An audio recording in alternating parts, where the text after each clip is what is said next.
الحمد للہ رب العالمین والصلاة والسلام علی سید الرسل وخاتم النبیین وعلی آلہ واصحابہ واتباعہ اجمعین، اما بعد۔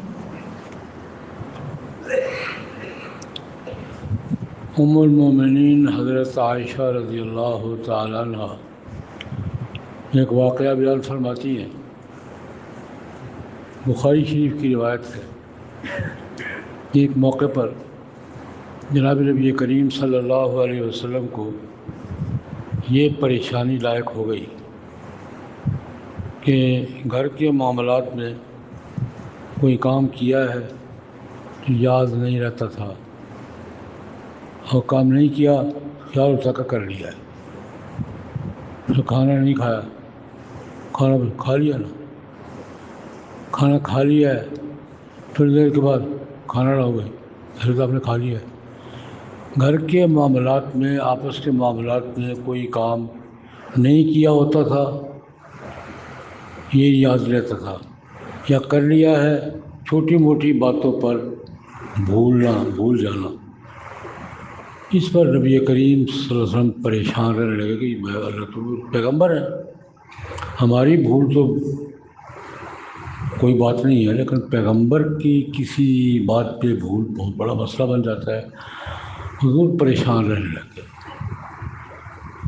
ایک دن رات کو نبی کریم صلی اللہ علیہ وسلم کو اللہ پاک نے خواب میں یہ منظر دکھایا۔ حضور خود فرماتے ہیں، میں خواب میں بھی لیٹا ہوا تھا، سویا ہوا تھا، لیٹا ہوا ہوں۔ دو آدمی آئے ہیں، ایک میرے پاؤں کی طرف کھڑا ہو گیا ہے، ایک طرف میرے سرانے کی طرف کھڑا ہو گیا ہے، آپس میں سوال جواب کر رہے ہیں کہ ایک کہتا ہے یہ بزرگوں کو کیا ہے، کوئی پریشانیاں کہاں ہیں، کیا پریشانی اب یہ ہے، کیوں ہے، ان پہ جادو کیا گیا ہے، جادو کا اثر ہے۔ جادو کس نے کیا ہے؟ لبید ابن اعصم، وہی یہودی رہتا ہے، تو اس نے کیا ہے۔ کن چیزوں پر کیا ہے؟ کوئی کھجور کے ایک وہ چھال کے گچھے ہیں، کوئی بال ہیں، کنگھی کے بال ہیں، اور ایک کنگھی ہے، بالوں کا گچھا ہے، یہ چیزیں ان پر پڑھ کے ان کے وہ کہاں رکھے ہیں؟ اس میں کہ بیر ذی اروان کنواں ہے، چشمہ، اس کے ساتھ کسی پتھر کے نیچے دبائے ہوئے۔ یہ سوال جواب انہوں نے کیے، غائب ہو گئے۔ حضور بیدار ہوئے، پتہ چل گیا کہ یہ فرشتے تھے، یہ وجہ بتانے آئے تھے کہ یہ ہوا ہے۔ نبی کریم صلی اللہ علیہ وسلم حضرت عائشہ رضی اللہ تعالیٰ عنہ کو، عائشہ تجھے پتہ چلا کہ وہ جو مجھے پریشانی تھی نا، اللہ پاک نے وہ مجھے بتا دی ہے فرشتوں کے ذریعے، خواب کے ذریعے۔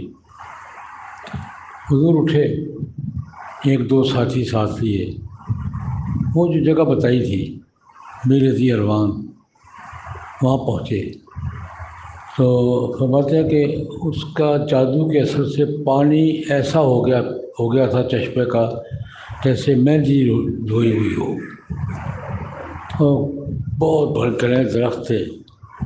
چٹان تلاش کی، چٹان کے نیچے سے وہ کنگھی بھی مل گئی، کنگھی کے بال بھی مل گئے، وہ جو چیزیں بتائی تھی نا، تو اس کو نکالا، پڑا، اور دوسری جگہ دفن کر دی۔ یہ حضرت عائشہ رضی اللہ عنہ سے جب بتایا تو کہنے کہ یا رسول اللہ، پتہ چل گیا، کر گیا، آدمی کا پتہ بھی چل گیا، پتہ چل گیا، وہ جو چیزیں بھی مل گئی، کیا کی، وہاں دبا کے آ گیا ہوں۔ فرماتی ہیں حلا نشرتہ، یا رسول اللہ بات بھی پکڑی گئی ہے، آلۂ واردات بھی مل گیا ہے، چور بھی پکڑا گیا ہے، یعنی نامزد ہو گیا ہے، ساری تفتیش مکمل ہو گئی ہے، آپ نے اس کا اعلان کیوں نہیں کیا؟ 2-4 باتوں میں بات کیوں محدود رکھی ہوئی ہے؟ حضور نے حضرت عائشہ کو بتایا، وہ جو 2 آدمی ساتھ گئے تھے ان کو پتہ بات ہی کرنے آگے حلّا نشرتہ، میں اس کا ترجمہ کیا کرتا ہوں حضرت عائشہ کہ یا رسول اللہ اتنا بڑا واقعہ ہے پوسٹ کیوں نہیں چلائی، اس کو نشر کرنا تھا، لفظ یہ حلّا نشرتہ، اس کو پھیلایا کیوں نہیں، آپ نے نشر کیوں نہیں کیا، مسجد میں اعلان کرنا تھا، اس کو سیکرٹ کیوں رکھا ہوا ہے؟ حضور نے ایک جملہ فرمایا، عائشہ اللہ پاک نے مجھے محفوظ کر لیا ہے نا، فلا اصیل بہ شرا، میں خبر کو پھیلا کے معاشرے میں شر نہیں پیدا کرنا چاہتا۔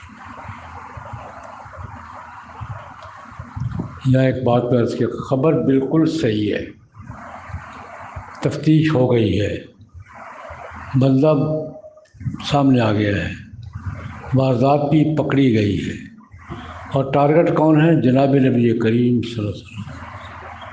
سارے بات کا ٹارگٹ کون ہے؟ جناب نبی۔ اتنی بڑی واردات، لیکن حضور کس لیے نہیں عام کر رہے کہ اس کا ریئیکشن کیا ہوگا، لوگوں میں شر پیدا ہوگا، لوگ اٹھیں گے، نعرے لگائیں گے، یہ ہوگا، اس کو پکڑیں گے، ماریں گے۔ مطلب خبر کا اصول کیا ہے؟ خبر پہلی بات صحیح ہے کہ نہیں، لیکن یہ بھی ضروری ہے کہ جو خبر صحیح ہے میرے، اگر اس سے فساد پھیلتا ہے تو چھپاؤ۔ فلا اصیل بہ شر، میں لوگوں کو اعلان کر کے لوگوں میں شر کیوں پیدا، سارے مدینے میں آگ لگ جائے گی، سارا مدینہ اٹھ کھڑا ہوگا۔ تو خبر کا آج کل ہمارا کام ہی یہی ہے، جو بات آئی چڑھا دی۔ خبر میں 2 باتیں دیکھنی ہوتی ہیں، ایک یہ کہ خبر صحیح ہے یا نہیں، اور ایک یہ کہ خبر صحیح ہے، اس کو عام کرنے سے لوگوں میں شر تو نہیں پیدا ہوگا، اس کا ریئیکشن کیا ہوگا۔ دونوں باتیں دیکھ کر بات چلانی چاہیے، ورنہ نبی کریم صلی اللہ علیہ وسلم نے اس سے منع فرمایا ہے۔ اللہم صل علی